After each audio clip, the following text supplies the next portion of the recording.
Лара Калверано. Слава, спасибо за такие информативные видео. Пожалуйста, рад стараться.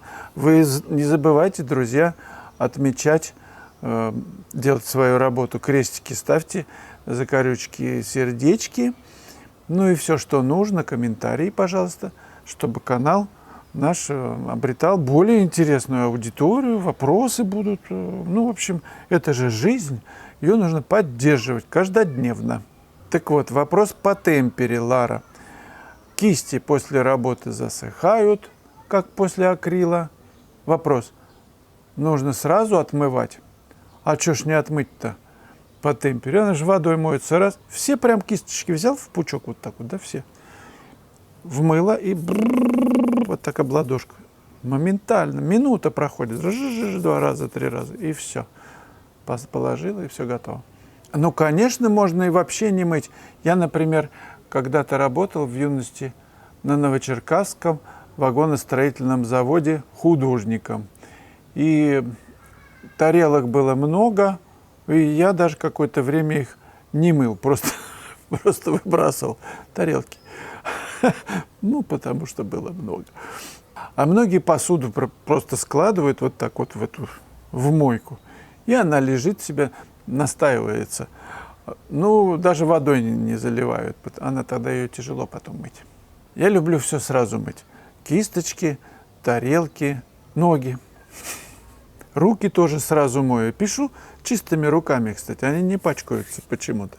Если испачкались, я сразу раз, плевательница, раз, салфеточка, тут же все рядом. Сай, видимо так. В каких случаях в перспективе может быть несколько точек схода? Я думаю, этот вопрос был бы многим интересен. И еще, чем вы корректируете пятно? Я имею в виду, это мелки, пастель или что-то еще? Ну, видимо, это речь о набросках. Ну, да, мелки, пастель.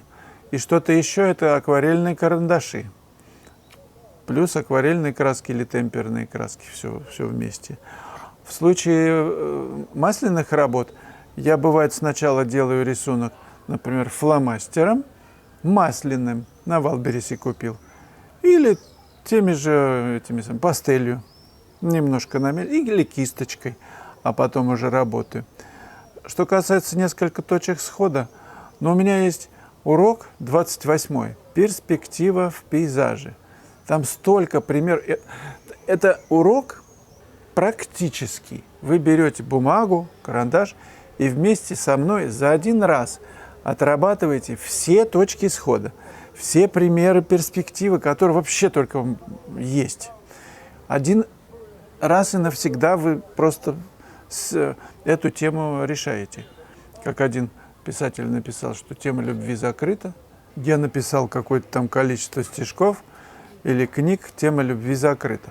Так и здесь. За один раз мы закрываем тему перспективы. Ну, естественно, дорога идет, например, вот вверх. Вот идет раз, ровно одна точка схода, линия горизонта. Да, если... Потом она пошла вверх. Ну, вверх. Естественно, это значит точка схода выше линии горизонта, к ней стремятся. Пошла потом вниз. Значит, ниже линии горизонта на точка схода. Ну, вот и все. Но там есть сложнейшие какие-то ситуации, когда улица заворачивает или какие-то объекты поворачиваются. Так что я просто предлагаю взять и отработать все возможные случаи перспективы с различными точками схода, конкретно, практически, ну вот на этом уроке 28-м. Скидка 10% есть на все уроки, включая и этот. Так что заходите в школу и давайте заниматься серьезно. ArtBB дизайн. Позор так снижать форматы. 1 на 1 сантиметр. Идеальный формат. Такая издевочка. Спасибо вам за эту реплику. Я хочу отдельно сказать о форматах, что абсолютно неважно, какого размера работа. Например, ArtBB дизайн вы любите человека. Подозреваю, что девушку. Что вы мужчина, я подозреваю. Ну, может быть и наоборот. Но это не важно. Разве имеет значение Сколько слов вы скажете о том, что вы любите человека? Может быть, одного взгляда достаточно будет. Слов не потребуется. А если вы, например, не любите и утверждаете половину обратного пола в любви, то сколько бы вы ни говорили, это будет видно в ваших глазах, что это ложь. Другой пример. Маленький формат, да? Ребенок, совсем малыш.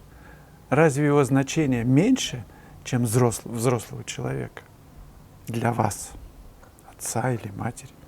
Хорошо, пример из области искусства. Мадонна Лита Леонардо да Винчи. Как вы думаете, какого размера? На которую заглядывается весь мир. 42, по-моему, на 33 сантиметра. Вот такусечка. А помните, было стихотворение у Роберта Рождественского? «Жил человек маленький, и что-то там у него портфель был маленький, и все у него там было маленького-маленького роста. Но когда он упал, подбитый фашистами, то во всей стране не хватило гранита, чтобы сделать такой памятник для этого маленького человека». Почитайте этот стих, он совершенно волшебный. Если в работе, в живописной работе, содержится ваше сердце, не имеет значения формат. Работа будет излучать эту энергию сердечную, энергию любви, когда создавалось это произведение, не с любого формата, независимо от формата, от такого, от такусечкого, от сантиметра на сантиметр, вы совершенно правы. У Бато того же есть работа со спичечный коробок 4 на 5. Вот эта работа 4 на 5 сантиметров. Посмотрите, на ней есть все. Я убежден, что красота не зависит от формата, от возраста человека не зависит, потому что мы общаемся напрямую с душой человека. И чем он старше, тем мудрее, ну, как правило. Редко, но бывает, что и молодые люди мудрые. Но это, видимо, зависит от возраста души, которая не имеет физического возраста, вот такого линейного, да, исчисляемого годами. Давайте порассуждаем вместе с вами, что вы думаете, друзья, об этой истории. Вот Игорь Творогов пишет, что 70 на 50 – это большой размер холста для натюрморта. Хотя, может, это сейчас модно. Возможно, размер холста на увеличение сегодня в тренде. Ну, 70 на 50 – это разве большой формат, Игорь, для натюрморта? Нормальный. Вы знаете, если работа написана мастерски, она может быть закомпонована в любом формате. Ну, правда, в любом. Ну, подковал же блоху тульский кузнец. Мы выбираем с вами формат, исходя из выразительности сюжета, чтобы в натуральную величину были по возможности на ней, ну, на этом формате изображены объекты. Но это не исключительное правило. Мы можем закомпоновать и в малом формате большое количество предметов на столе и написать их так, что глаз не оторвать. Там будет душа, может быть, больше, чем в большем формате. Друзья, я записал очень важный урок, 28-й, «Перспектива в пейзаже». Чем он интересен? Тем, что вы берете карандаш и вместе со мной рисуете на примерах простые, сложные перспективные построения, структуру пейзажа. Задача моя очень простая. В этом уроке на 1:40 примеров разных структурных перспективных ситуаций.